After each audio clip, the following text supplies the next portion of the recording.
Quality on the Road, Lap of America. Hello, and welcome to Motales.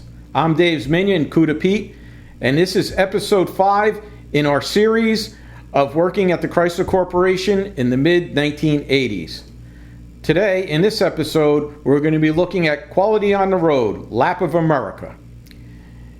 In the 1980s, Chrysler had a quality testing program for vehicles once they were built.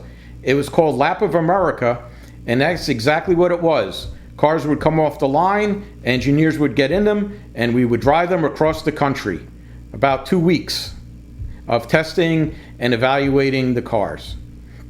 So, in 1987, Chrysler purchased American Motors, and as part of that, the Eagle Premier came along.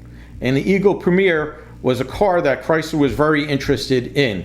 It was one of the main reasons why Chrysler did purchase American Motors, because they did need a new car platform at the time, and the Eagle Premier eventually did develop into the LH-LX cars. So, as part of the quality program, they would take these cars and they would drive them across country. So, as I said, we tested the Eagle Premier.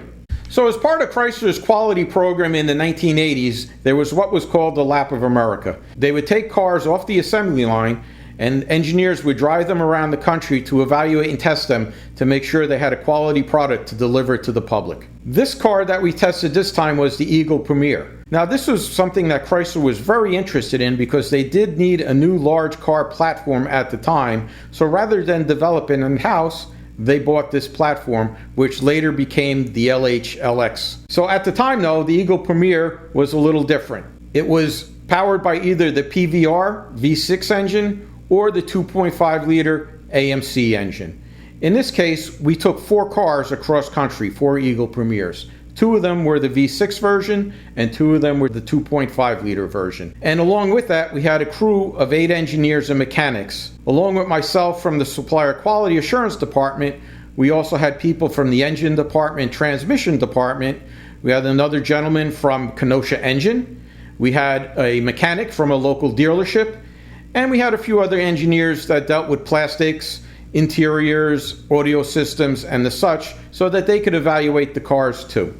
So the trip started out in Detroit, and we drove up on the northern leg of this trip, which took us first through the northern part of Michigan, through the Upper Peninsula, then over through Duluth, Minnesota, and over to International Falls, Minnesota. Now mind you, this trip took place in January, so at an ideal time to do cold start testing in International Falls, Minnesota. So being the youngest guy on the crew, the job of starting the cars early in the morning fell to me. So 5 o'clock in the morning, I would have to wander out to the parking lot and see how long it took to start the cars and how long it took them to come up to temperature.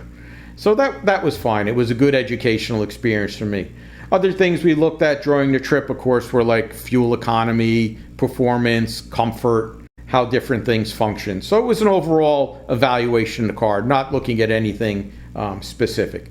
So from International Falls, we then went on to Dickinson, North Dakota, then down to Buffalo, Wyoming, Denver, Colorado, Santa Fe, New Mexico, and then the trip for us wound up in Phoenix, Arizona, where there was a change in crew, and then 8 other people took the cars back to Detroit on the southern leg of the trip.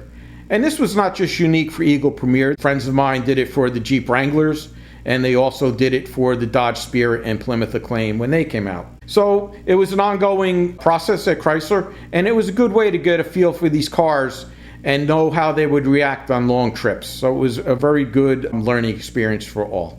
If you like this video, please like and subscribe. Leave any comments below. Thank you very much for watching.